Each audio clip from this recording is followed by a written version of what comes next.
Folks, thanks for coming along tonight at our sort of spaced out, in a physical sense, meetings that we're holding in the time of pandemic. And special greetings to our members and supporters on Zoom, particularly those in lockdown Melbourne, for whom we all feel deeply at the moment and hope it all works out soon. So tonight, Senator Andrew Bragg makes a welcome first appearance at the Sydney Institute. I'll introduce him very briefly.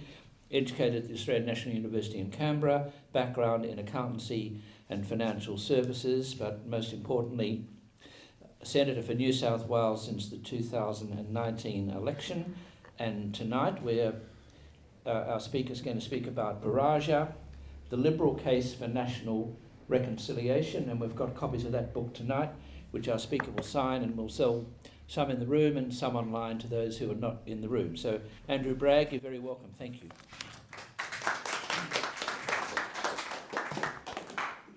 Thank you, Jared. And good evening, everyone. I will start by acknowledging the traditional owners. And I wanted to thank you, Jared and Anne, for having me very much. There are too few policy clearinghouses in Australia, and that makes the Sydney Institute all the more important because it is somewhere where we can come and have a discussion about issues of great national importance. So tonight I want to talk about the new book, Baraja, which means tomorrow in the Darugha language of the Yuin people of the south coast of New South Wales. And I guess the question is, why would a Liberal senator write a book about Indigenous affairs? And the answer to that question is the serious and intractable issues that face Indigenous people are dogging the nation. And there is going to be a lack of the legitimacy until we solve these questions. I believe the gap that we talk about a lot, which is better known as closing the gap, is a consequence of the great Australian silence, which was first coined by the anthropologist Bill Stanner in his Boy Lectures in 1968. As I said in my first speech to the Senate back in 2019, which feels like a lifetime ago, it is the nation's unfinished business. We all know that to be true. I think Australia is a great country, but it has not always been a great country for Indigenous people. And so what I want to do tonight is to set out the key Liberal and Conservative arguments for reconciliation and for the Uluru Statement from the heart. Before I do that, I want to acknowledge that writing books as a sitting member of Parliament sometimes tests one's colleagues, and I want to thank my colleagues for the support they've given me to set out my ideas. The Liberal Party still is a big tent, and this book has been supported with a generous and kind forward from the Prime Minister. I think the Prime Minister, Scott Morrison, is developing a strong record on Indigenous affairs, which builds on the very strong record of Harold Holt and Malcolm Fraser. Innovation and leadership in Indigenous affairs has been a golden thread of Australian liberalism. It doesn't mean that everything we have done is good. There's been good and there's been bad. But that thread has always been there. Billy Wentworth was arguing for a voice to Parliament, in effect, back in the 1960s. His contemporaries that I interviewed for this project, like former Liberal Party director Tony Eggleton, told me how much Billy Wentworth influenced Harold Holt. Harold Holt, as you know, delivered the referendum in 1967 to arm the national government with the power to legislate for Indigenous people and to be included in the census. But too few of us, I should say, remember him for this achievement. We remember him instead for his death.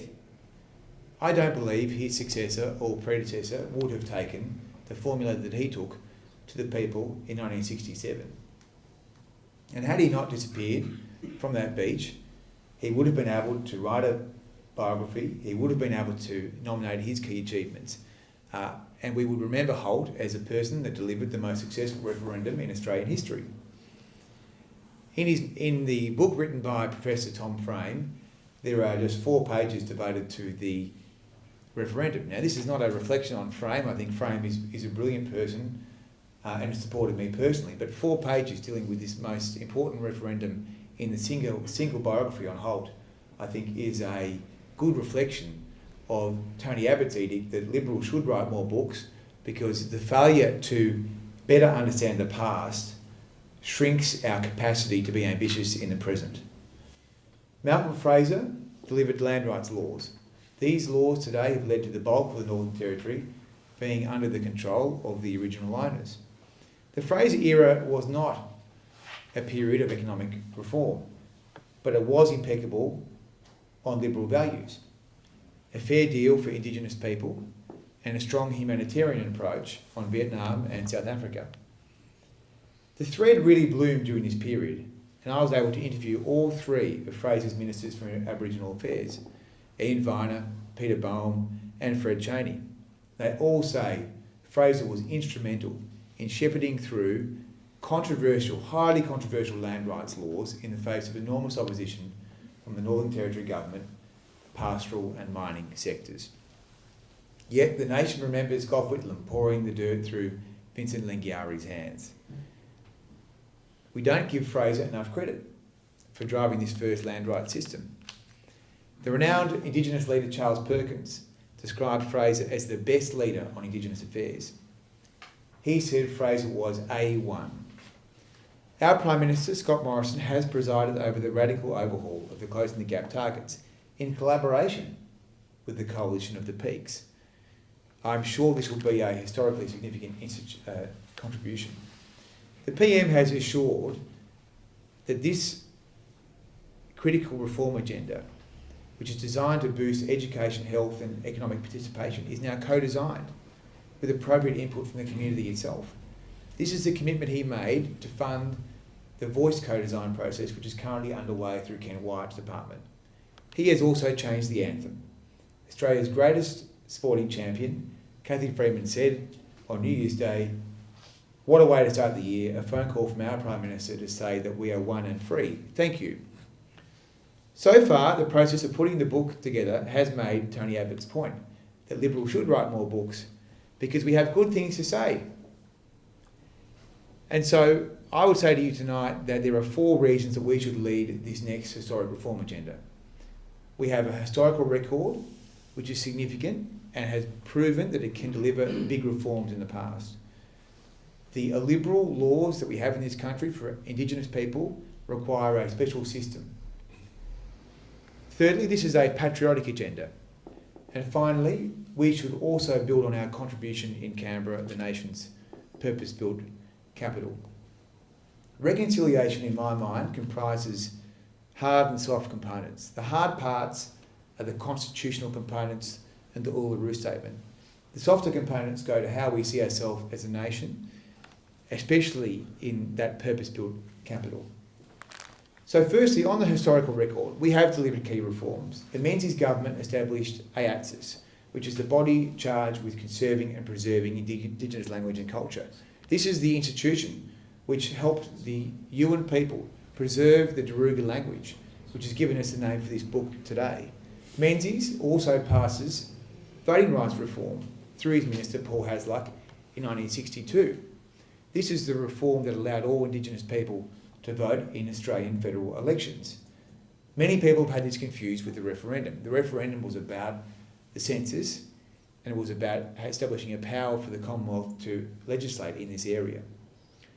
Menzies stopped short of doing what the Aboriginal lobby in the 60s wanted. He was prepared to include Aboriginal people in the census, which would have required a constitutional amendment. He was not prepared to argue for a Commonwealth power to legislate in this area. These amendment bills were passed by the Menzies government, and when Holt came to office, he decided that he would junk that plan and start again. Holt decided that he would, in effect, go all the way and would propose a constitutional amendment of two forms. One, the census change, and 2, the constitutional head of power. Holt's referendum won with a 90% majority. Amongst other things, the referendum brought one Neville Bonner into the orbit of the Liberal Party. Bonner would join the one mile branch of the Queensland division of the Liberal Party after being castigated on polling day, this is referendum day, by the local member Bill Hayden for not helping Labor. This year, on 15 August 2021, we mark the 50th anniversary of Bonner's appointment to the Australian Senate.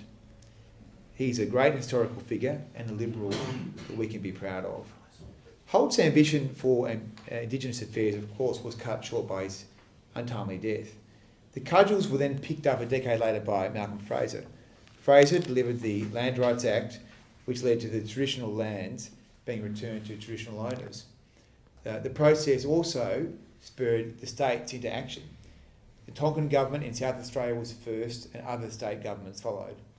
Fraser's laws, for example, led to the return of Uluru to the traditional owners during the Hawke government. Fraser, of course, could have walked away from this controversial agenda after the dismissal, but he decided to see it through. But I should say, for the record, there is no question of the commitment of Whitlam on land rights. I mean, certainly he commissioned the Woodward Royal Commission, and he would have passed his own version of land rights laws had he remained in office. The next really significant reform was native title, which was effectively delivered by the High Court, but then codified in statute by the Keating government. The Native Title Act was amended by the Howard government, but largely left intact. So as I catalogue in the book, the Liberal Party can claim two of the three structural changes: the power to legislate and the creation of the land rights regime. Labor has made important contributions, but the mythology of Labor and Indigenous policy is overblown. Hawke cried about his failed treaty. Rudd at least delivered the apology and the initial framework for closing the gap. This is not about politics, it's not about point scoring, but it's about making sure that the Liberal side is aware of the significant contribution so that we can continue to build on that in the future. Forgetting your past means that your ambition is lowered, and I have seen this happen. The next historic contribution could well be the commitment on constitutional recognition and the obligation to consult Indigenous people. It is there for the taking. The second point is Liberal laws demand a special system. We have 18 different laws on our books in Canberra which are made especially for Indigenous people. Native title, land rights, Aboriginal corporations, heritage protection, just to name a few. Indigenous people are the only Australians with a slew of laws made for them. I believe this means we must have a special system in which to deal with these laws. We should be prepared to receive community input into these special laws, whether they're made under the race's power, the territory's power, or for any other purpose. Direct input would significantly improve the understanding mere legislators have over special laws we make for Indigenous people. I know that when we passed amendments to the Native Title Act last year in the Senate, I thought to myself, wouldn't it be good if we knew what the people on the ground thought about these amendments? A voice would serve both practical and symbolic purposes. The practical provides agency. The symbolic delivers the recognition long promised by my party, to which I shall return in a moment. Denying people a say over these special laws is illiberal and wrong. I don't understand why anyone would want to stop this sort of non-binding advice being tendered to legislators. There are worse things we can do than conduct more community engagement. But as you know, there are mixed views on this in my party. Some Liberals and Conservatives have called this a third chamber. Others have said race has no place.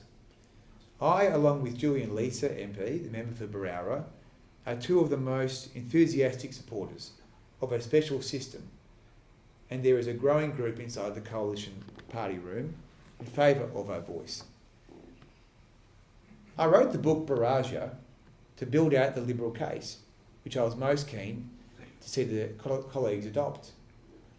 I felt that without a book like Barragia, we would be left with just two arguments: race has no place and the third chamber, both of which are totally fraudulent. I don't believe we can seriously entertain the idea that the Australian people will support a complex constitutional amendment. As I established in the book, there are worthy drafting amendments from Anne Toomey, Noel Pearson, Megan Davis and co, which are legally sound, but I believe will be too detailed from a campaigner's perspective. Professor Anne Toomey, I should say, has created two drafts of the constitutional amendments. One in 2015 that would establish a new body in the Constitution, and one in 2020 that would impose a constitutional obligation on the Commonwealth to ensure that Indigenous voices are heard. The second drafting amendment in 2020 places a simple and clean obligation on the Commonwealth to consult Indigenous people on laws which are made for them. This is a good idea, a fair idea, and something that we can sell. It would be consistent with the principles set out in my first speech, which were that an amendment must do 5 things: capture broad support of the Indigenous community, focus on community level improvements, maintain the supremacy of Parliament, maintain the value of equality, strengthen national unity. In my first speech, I also quoted Murray Gleeson's paper, which made the case for why the proposal is safe from a legal and constitutional perspective. I'm not a lawyer, and I don't claim to make the case about what will or will not work from a lawyer's perspective. Rather, I've listened to the former Chief Justice, and I've been thinking about what would work not only from the lawyer's perspective, but also from the campaigner's perspective. And I say this as someone who's had some experience of selling controversial changes to the Australian people. In 2017, I was engaged as a leader of the Liberals and Nationals for Yes campaign on same-sex marriage. That campaign won 71 of 76 coalition seats. In an effort which focused on fairness and families, the simplicity of their position that you're going to give something to a minority without taking anything from any other Australian is a proven method. Putting an obligation on the Commonwealth to consult doesn't give a special deal to a minority. It provides a duty to consult which should have been there at the outset. After all, I'm interested in the outcome, which would see a voice set up in legislation because the Constitution required it. Exactly what Uluru calls for. When he launched my book in Canberra, Ken Wyatt acknowledged the attitude of the Australian people is changing. The people are becoming more supportive. I noticed it in my own generation of new parliamentarians. It is very encouraging, but we need to think about what the people will ultimately support. I believe that the Australian people will support the Parliament putting in place a voice, and they will support an amendment to the Constitution that obliges the Commonwealth to ensure that Indigenous people are heard. I don't believe the Australian people will support an amendment to the Constitution which is highly complex and explicitly creates a new entity in the Constitution. Uluru calls for the establishment of a First Nations voice and for this to be enshrined in the Constitution. A voice established in legislation as part of a package that includes a constitutional amendment that obliges the Commonwealth to hear Indigenous people is a liberal way of delivering what Uluru calls for. The third part is this is a patriotic agenda. This is about completing the Constitution. That is what Tony Abbott said at Garma in 2013 when he said that the Constitution was incomplete. Our Constitution does not reflect the full inheritance that Australians deserve. This is a further addition to what John Howard said in 2007 when he committed his government to seeking a mandate to change the Constitution to reflect the ancient Indigenous heritage in our Constitution. We have been talking about this issue of constitutional recognition for almost 15 years. So the people who drafted the Uluru Statement did so asking to be included in the Australian Constitution. They didn't ask for a separate state. They didn't ask for division. Some people have said, why do Indigenous people want to be in the old white man's Constitution? The answer is, I assume, because there is support for and belief in modern Australia. This is despite all the failures. Australia remains a great country to which most people want to be connected. The party of patriots, the party most comfortable with patriotism, should therefore drive this agenda because this is a patriotic agenda. This is not about Black Lives Matter. This is not about defunding the police. This is about Australia coming together under one constitution. Finally, I believe we should build upon our contribution in Canberra, and I move here to the softer part of the reconciliation components. Reconciliation is more than just the Constitution and providing agency to people on the ground. It's also about the nation's symbols. Every long-serving Liberal Prime Minister left something significant in Canberra. Menzies drove the development of Canberra. He created Lake Belly Griffin. He was encouraged to name it after himself, but he chose not to. He created the magnificent National Library of Australia, which I think is probably the best building down there. Holt announced the building of the National Gallery. Fraser drove the development of New Parliament House. Howard drove the Portrait Gallery, the museum, and the very modest Reconciliation Place. Our government should press ahead and establish a national resting place inside the Parliamentary Triangle. The national resting place could be more than just a place to repatriate remains with the consent of the traditional owners. It could also be a significant cultural centre inside the Parliamentary Triangle. I think it's inconceivable, really, and I find it to be so surprising and disappointing that the Triangle doesn't have a single significant Indigenous building or precinct inside the Parliamentary Triangle. In the recent budget, the Morrison government has committed almost $5 million to a business case and a study into this particular project of a national resting place. I believe we should commit to providing the capital to create this institution in this calendar year. The resting place would adorn our capital much like the Museum of African Americans enriches Washington DC. It is the missing institution. The resting place could be established alongside a declaration of recognition. It could be the repository of the document which binds Australia together. That it could be the living example of the Noel Pearson formula, where he talks about Australia being in three parts: ancient Indigenous heritage, British institutions, and a multicultural gift. As Charles Perkins said, the past lives in us.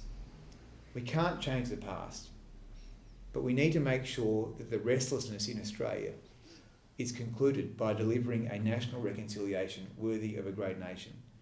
Until we do this, we are denying our children their full and proper inheritance. As Deakin said when he was arguing for our federation,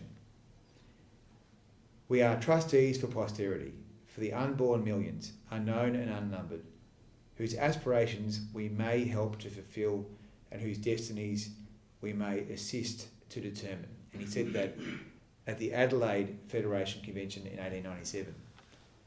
Past, present and future for all of us. Thank you very much.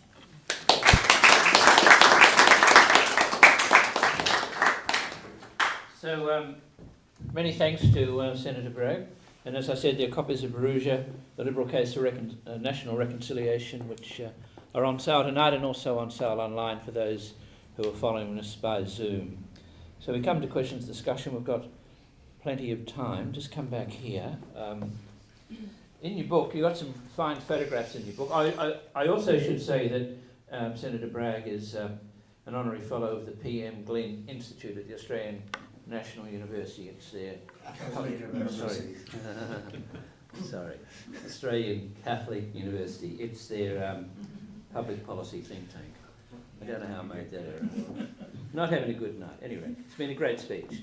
So in your book, you've got some interesting photographs, and one of them is the Liberal Party how to vote form put out in the 1967 referendum by the Liberal Party of New South Wales, and Harold Holt's face is there and saying, yes, yes, which is interesting. Now, as you know, there were two issues went up to the referendum, and one went with 90% and the other, to break the nexus, failed. A lot of the debate in 67 really focused on the nexus, because I think an overwhelming majority of Australians was going to vote yes, which is what they did. But because of that, there was no official no case.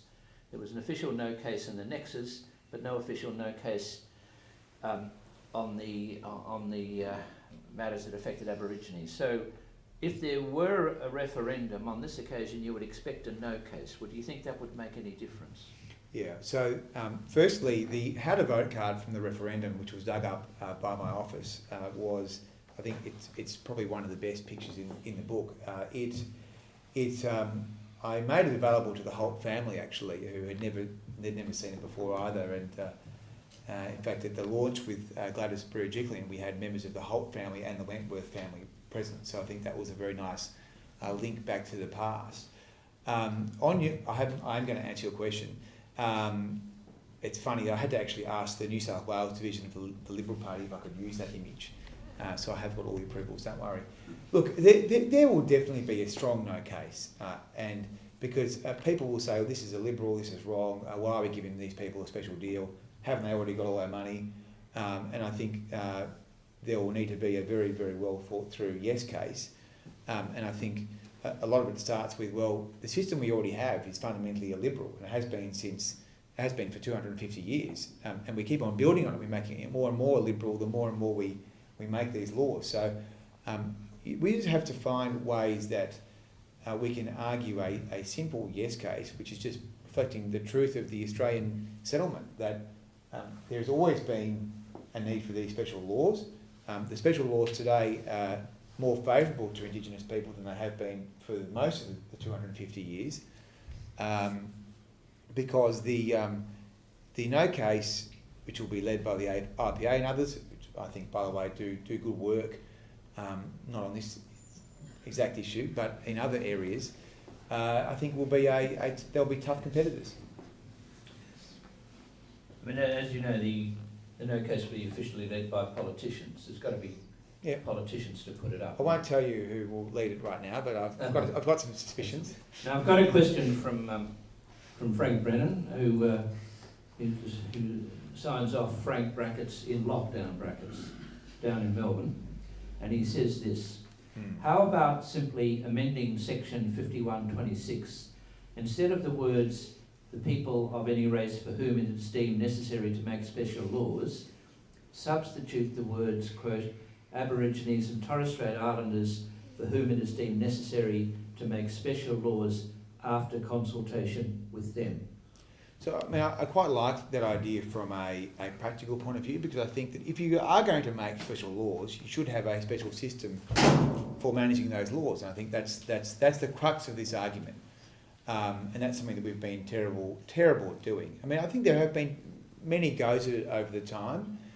People who follow these debates closely would know that there's been different bodies. I mean, the most recent body we had was ATSIC, which had its own issues.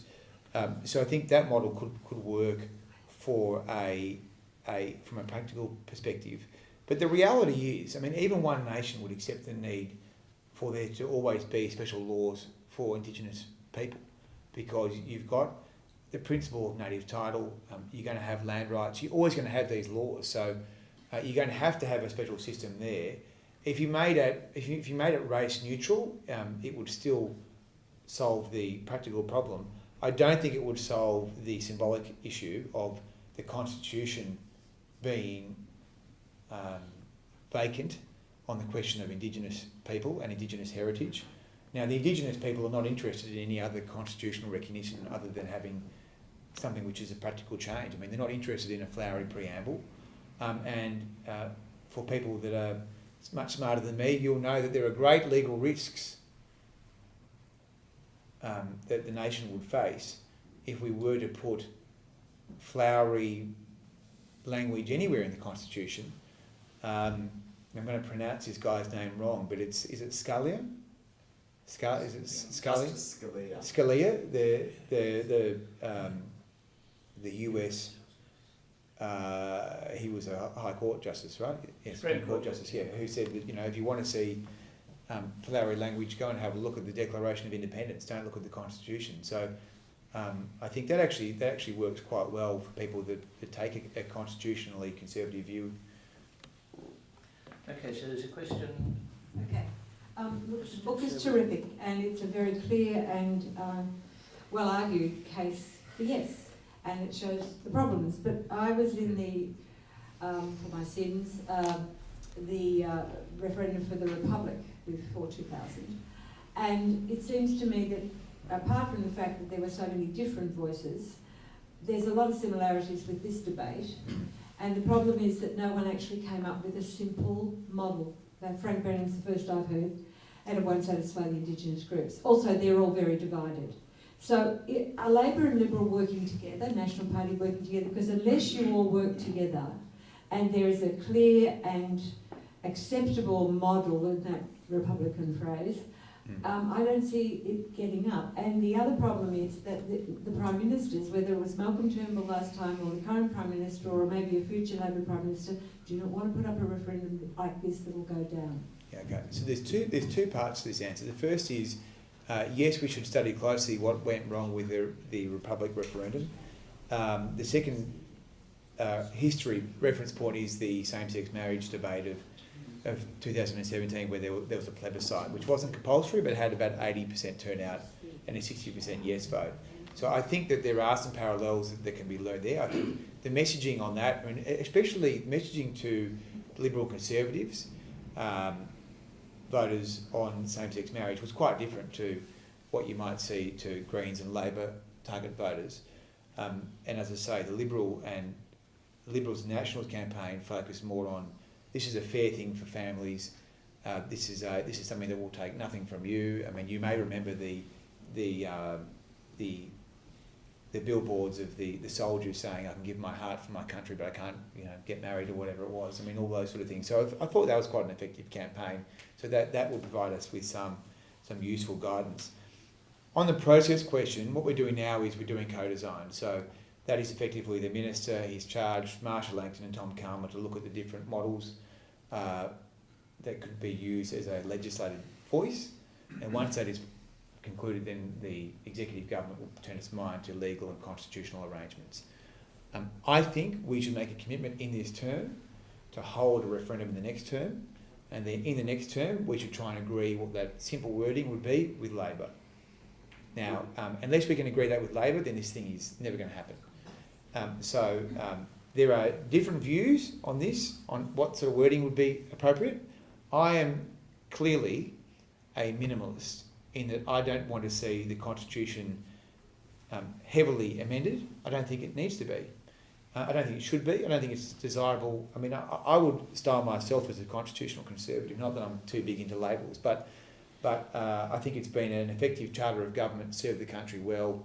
This is the missing piece. We should put that in. But there, the question for people that are heavily engaged in this debate is, will they push for a detailed amendment? And if they do, and they try and force that onto the Labor Party, then this will go nowhere. And the best you'll get is a legislative voice, which would be better than nothing, I should say. But at this stage, we're still trying to get the best possible deal. Question down there. Senator, thank you. Particularly pertaining to the voice to Parliament, I've asked this question elsewhere and nobody will touch it. Yeah. What is going to be the official criteria for somebody to successfully make a claim to Australian Aboriginality? If this benefit, there's nothing wrong with the benefit for Abos, is to be in legislation, let alone enshrined in the Constitution, we cannot continue to have Aboriginal self-selection. That will just be guaranteed to a lot of abuse and manipulation. So what is going to be the official criteria for somebody to make a successful claim? The official criteria, would there be such? Yeah, so you may be aware of the native title judgment by the High Court, which this is the Mabo and subsequent cases which have set out a three-part test to determine whether or not a person is Indigenous, and that is the test that we would use, I assume. But I mean, that's not really something that we need to relitigate. I mean, that's been determined by the courts and is now in statute. So I'm not proposing to deal with that now because we don't need to. It's been done. Question down the back. Thank you for that. What's it going to cost? A whole new group, bureaucracy, being consulted across Australia. I mean, I thought we had democracy and that was the point of local representation. I know that you've had civil shots. I've talked to Trent Zimmerman at the party functions, and he said, the people don't want this, it will never get up constitutionally, so we're just going to introduce legislative changes. So, Yeah. and I Okay, know all right. that you started... Okay, let's stop there because one at a time. Okay? Yeah. Well, just before you answer, I hear what you've said. I assume you're in good faith, but I do note that you started by questioning everybody's legitimacy, and I do take that personally. So I'm not sure what you mean by Okay, that. I didn't feel my legitimacy was questioned, but then you never know. Okay, All right, let's go well back look, to that. thanks for that question. So the first part is, at the moment we're not getting a very good deal. I mean, the nation is spending $33 billion on Indigenous programs, and the Productivity Commission itself, federally, Okay. yeah, and the Productivity Commission itself has said that it's not working very well. I mean, I've travelled all around this state, right? I've been to Bourke, Brewarrina, Nowra, Kempsey. I try and travel across the state to try and meet with communities to get a good sense of what is going on. I think that's an important thing you would expect me to do, right? And I think a lot of the feedback I get is, look, there was a program that ran for 2 years, it was about to go, really well, and it's been canned. So at the moment, it is all over the shop, right? The $33 billion, this is according to the PC, is not evaluated properly, and it is not money that the nation is getting good value for. So I think that if you had the proper front end on that car, that you were getting the advice, going to government, going to the departments, then you could improve the investment that is being made. I mean, you may even find that you get efficiencies.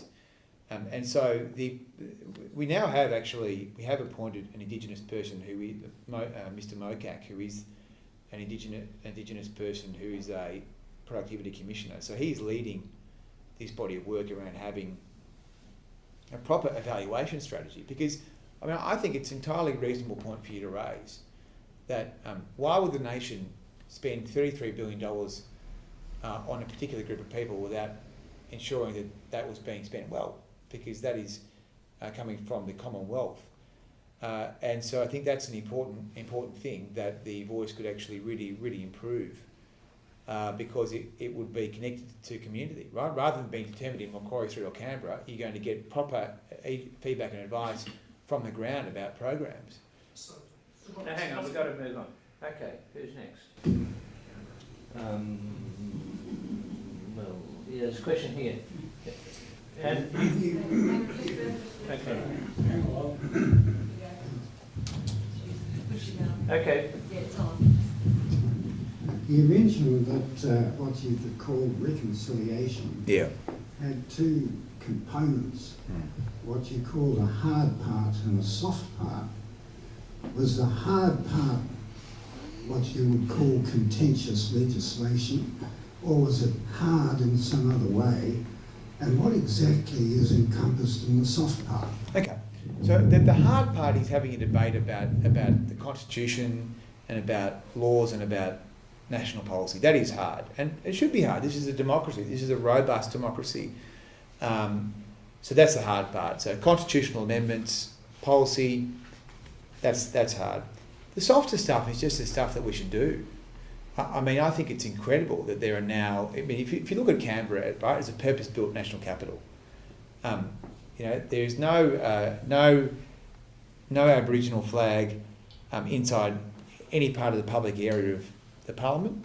There are now, as a result of the unveiling of the statue of John Gorton and his dog, more statues of dogs than there are of Indigenous people or women in Canberra.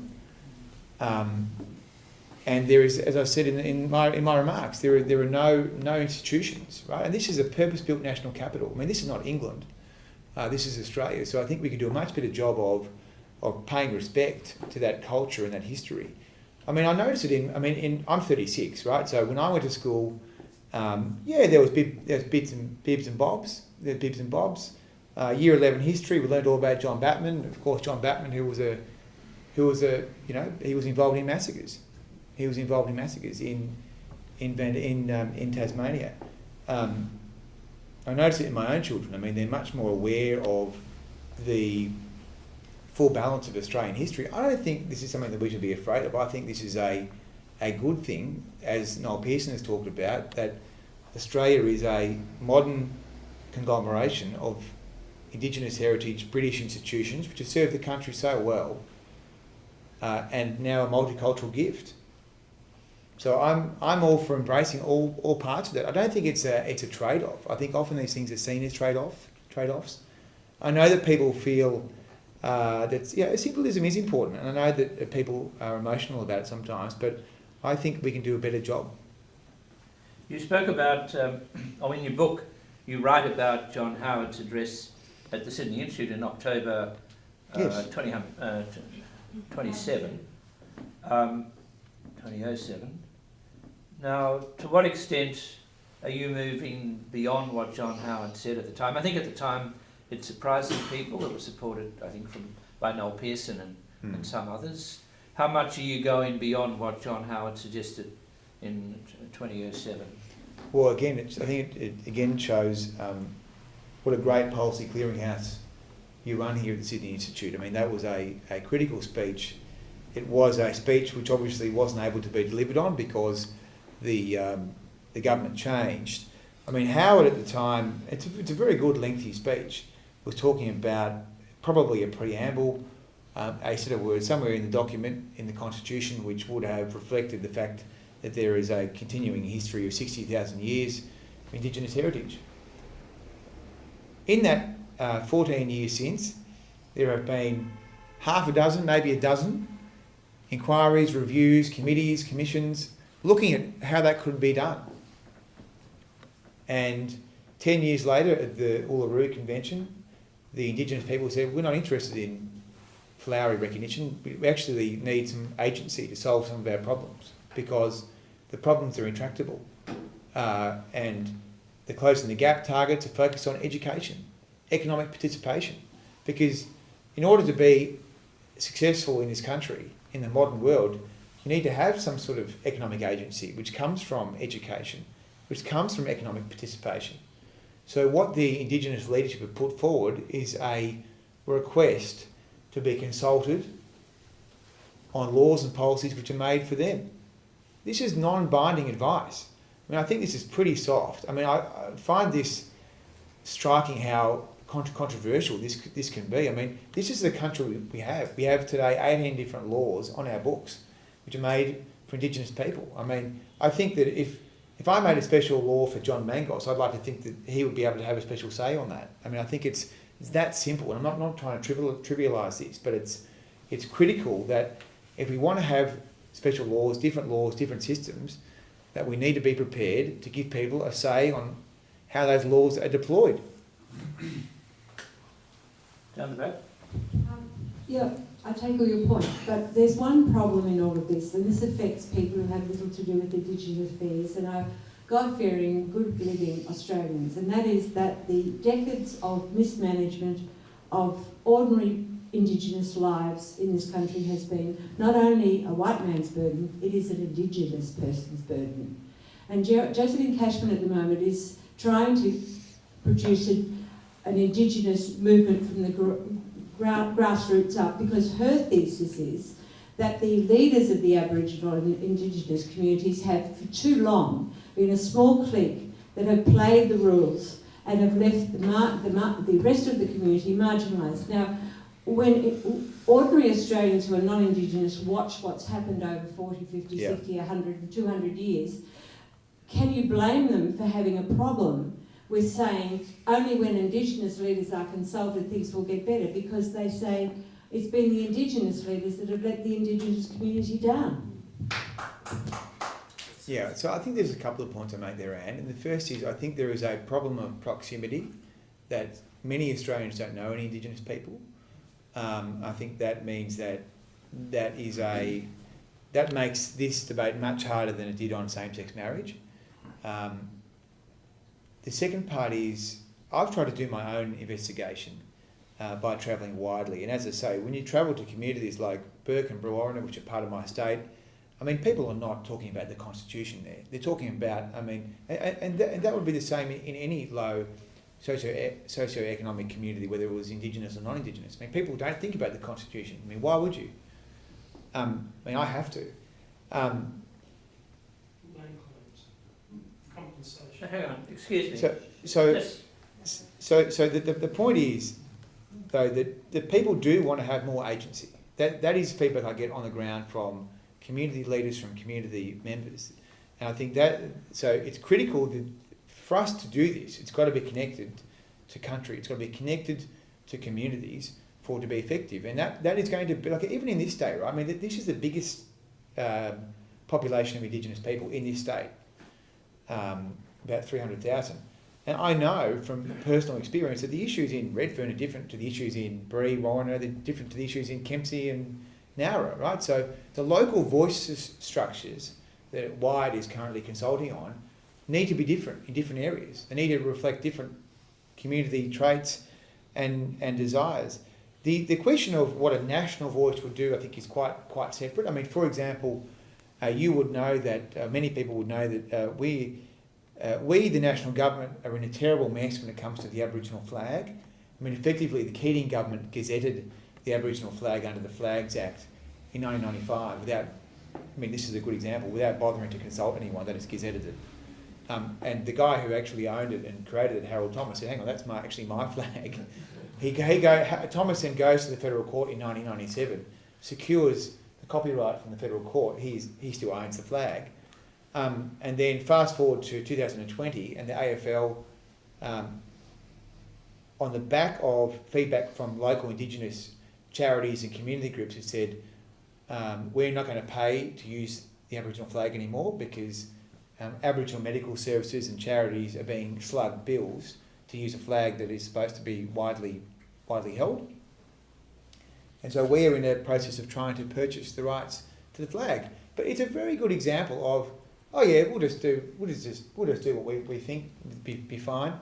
And so if we are successful in purchasing the rights to that flag and buying out the copyright, that flag needs to be vested somewhere. I think that could be owned by the National Voice. Well, getting towards the end now, just reflect a bit on, because your book's about liberals, a liberal approach, a liberal attitude. So just reflect a bit on some of the important ministers in this area, our backbenchers that you would have studied, although you're a young man, but you would have studied them. Paul Hasluck, Bill Wentworth, Neville Bonner, who I think you mentioned his 50th anniversary of going into the Senate's coming up soon. Just reflect on how they fit into this. So one's Indigenous, two are not. What drove them and what was that all about? Well, I think Bill Wentworth is a person who really kicks the ball off. And throughout his parliamentary career, he had a long parliamentary career. He was the member for McKellar. He was the first person to talk about having a system or having a centre which preserved Aboriginal languages and culture. He was concerned that Aboriginal people were going to die out in large part, and so he wanted to record the languages and the culture that he saw across the country. He travelled very widely, and during the parliamentary recesses, he would go all across Australia, and there are photos in the book where he would go out with some of the trackers in the Northern Territory, and he would go into really remote communities. I interviewed Philip Ruddock for this book, and Ruddock said that he was almost fanatical about it, in making sure that there was a system in place which preserved that language. Now that centre, which is AATSIS, has done that today. I mean this book wouldn't exist without AATSIS. He was also very big on trying to push for land rights, and so he was involved with some of the walk-offs up in the Northern Territory. And ultimately he came back as Aboriginal Affairs Minister during the Gorton government. So he was the first Minister for Aboriginal Affairs. But it was the Fraser government that legislated land rights. So Wentworth was talking about this all through his life, and I think he's the key figure. I mean, I think it's important to note that if you think this is about identity politics or someone being woke or something, I mean, Wentworth was talking about this concept of consulting Aboriginal people 60 years ago. So I think it's quite an important concept. The other person that I should just single out here, I guess, is is Malcolm Fraser, because Fraser he spent a lot of time in the Northern Territory. He was, as I say, from Charles Perkins and co, very widely respected. However, I should say that there was some frustration, and I say this as a keen fisherman, about his trips to the Northern Territory to fish with Unipingu and co, that he was more focused on the barramundi than he was on the policy issues at play, which I think is understandable at a certain point, but it does show that there is a definite frustration within the Indigenous community that people would come into these communities and be more focused on the optics perhaps than really trying to solve some of the intractable issues. That's fine. Many thanks for that.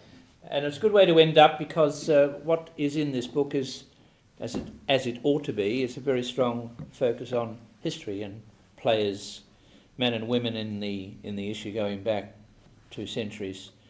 And so thanks for an important speech tonight. It's one in a series we've had. We've had John Howard here, we've had Noel Pearson here, we've had Megan Davis here and others over the years. But you are the latest and a very important contribution. Good speech tonight, and best of luck with the book. As I said, we've got the Baraja, the Liberal Case for National Reconciliation. And Senator Bragg, well done and thank you. Thanks, Jared. Thank you very much.